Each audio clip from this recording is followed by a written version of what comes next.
Hi everyone! Today we are going to look at making a shaker card with vellum. I'm going to be using this Mom teapot by iCrafter. This teapot makes a really large shaker window, so I thought it was a good one to show the technique. It's got all of these other flowers and items that come with it, which we'll use to embellish, but the main goal of this video is to talk about why you might want to use vellum in your shaker cards. This teapot really needs to go on a horizontal A2 or a larger size card because it doesn't fit when the card is vertical. So just remember that. With the teapot, I'm going to go ahead and cut my shaker element out.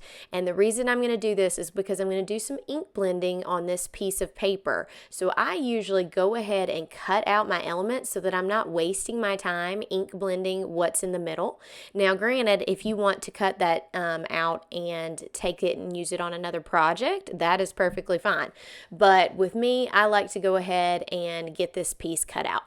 So if you haven't done it yet, make sure you hit that subscribe and like button. That helps me out so much, and about 70% of the people that watch my videos are not subscribed. So if you would just take that time and help me out, I would appreciate it so much. I put a lot of effort into these videos, and it's just really heartwarming when I see more subscribers. So I would love for you to do that. So I'm going to use two pieces. I'm going to ink blend the backer to this shaker card and the front. So the backer for a shaker card, especially if there's going to be vellum, you don't need a whole lot there. I'm just going to add down some ombre spun sugar just to give it a little hint of color, because with the vellum there, you're not going to see this a whole lot. You're going to see that there is color back there, and it keeps it from being a stark white, but it's not anything that you've got to spend tons of time on. I just like to lay down some color, and I love the back of my shaker cards to have a little bit of variety, so I tend to do kind of an ombre effect with putting the most ink down at the bottom and then slowly blending it up.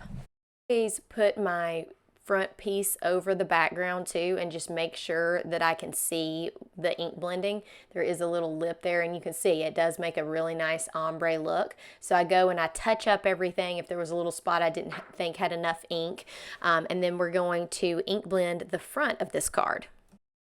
For the front of the card, I wanted to use the iCrafter Buffalo Plaid, so I'm going to use a stencil on this, and y'all will have to forgive me, my stencil looks pretty beat up, so I'm going to do that, and I'm using the Waffle Flower Media Mat, so it does hold the paper pretty good, but I usually, especially when I've really used a stencil, which I have really used this stencil, I'm going to tape the stencil down. I don't necessarily tape the paper down because I feel like that paper stays in a pretty good place, but I usually use some washi tape and tape my stencil down really well.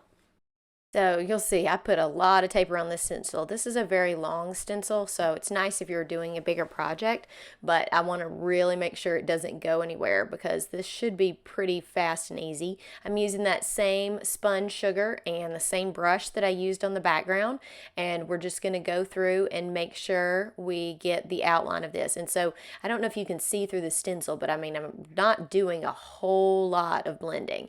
And these little bitty lines on the stencil, just make sure you get your ink in there really good. You could use one of the iCrafter small blending brushes to get in there if you need to. I just had already gotten this one dirty and decided I was going to go ahead and use it for the project. At this reveal. I love stencil reveals. I don't know why, but I love watching them. So I put that in here for you, and then we're going to go on to making the shaker card. But look how cute that looks. Oh my goodness. I just think that looks adorable, and look at it with the background. Just going to be great. So let's talk about vellum.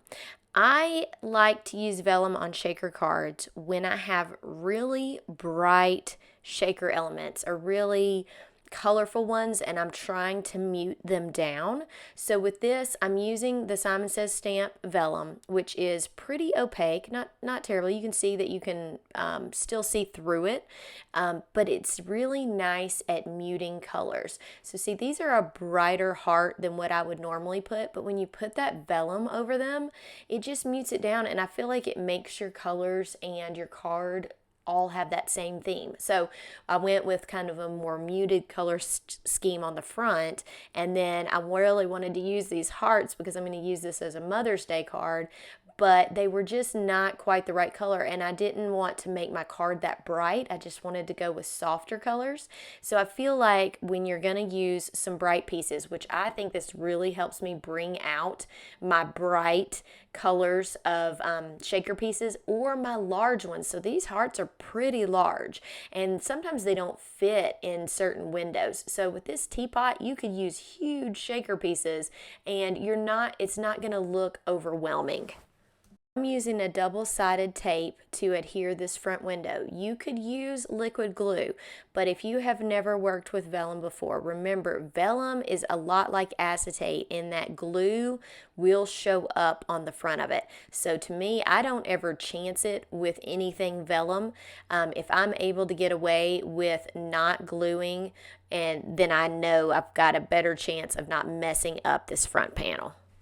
The other nice thing about using a large die cut on your front is that it's easy to just make a square piece of vellum to go on the back. You're not having to do as much cutting around it or anything like that. You know this standard size, so you can easily cut a square out. So that's one nice thing I thought about this card as well. So let's show you what that looks like on the front. So I think this is going to look really nice as a shaker card. See how that just kind of mutes it down a little bit? Those heart pieces are going to look amazing behind there. So now what we need to do is build our shaker. I use foam strips to do this, and there's a very small gap right here, so you need a very skinny foam strip. I believe these are 1/8 of an inch, and you want to always make sure your foam isn't right up against the edge, or you may be able to see that from the edge of the card. So I'm making sure I place it where I can't see it from the front and I can't see it through the window. Another tip for you is to use these foam strips. One, they're skinnier than a lot of the ones that come on rolls, and you can really bend them and move them around your element so that you're not having to cut as many times, and that gives you less seams that you worry that are gonna catch your shaker pieces, because in the little seams, or if you leave a gap, the shaker pieces can kind of fall out. Now granted, these are pretty big shaker pieces, so it would be a little bit harder for that, but I just love how fast taping this foam down goes when I've got a big strip that I'm using.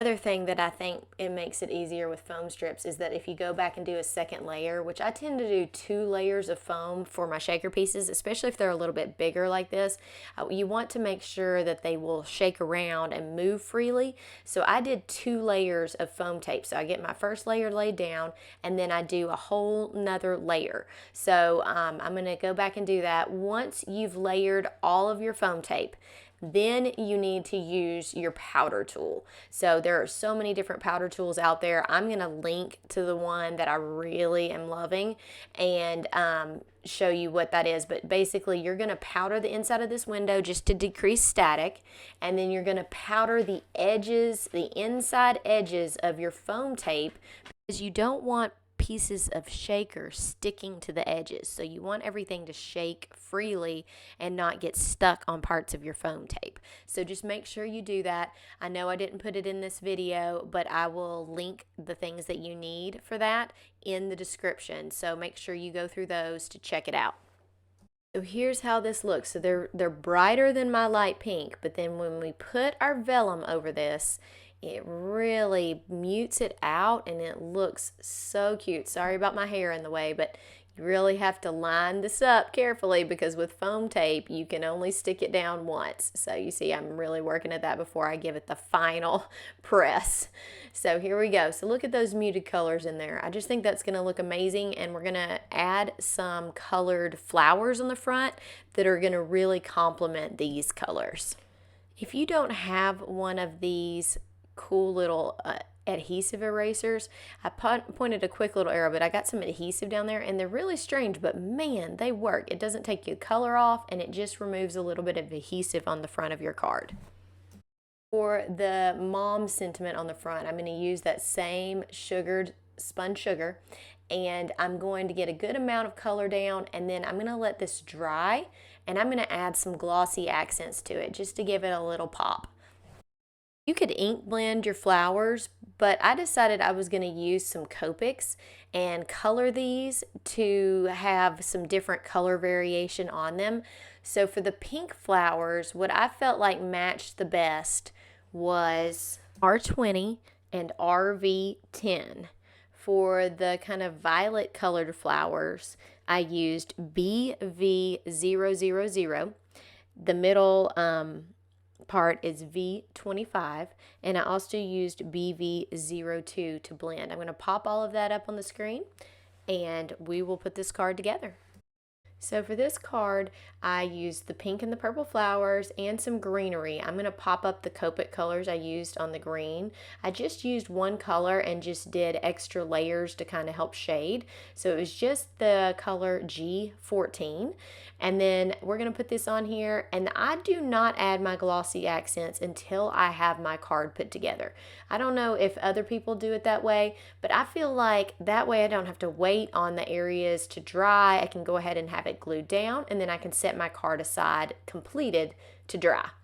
So I did glossy accents in the center of these flowers. So I did over the yellow, I did these little dots in the middle of the purple flower, and then I'm going to completely cover the sentiment Mom with glossy accents so that it looks like it's just, I don't know, I just like a sentiment covered in glossy accents. I feel like it makes it really stand out in the middle of the card.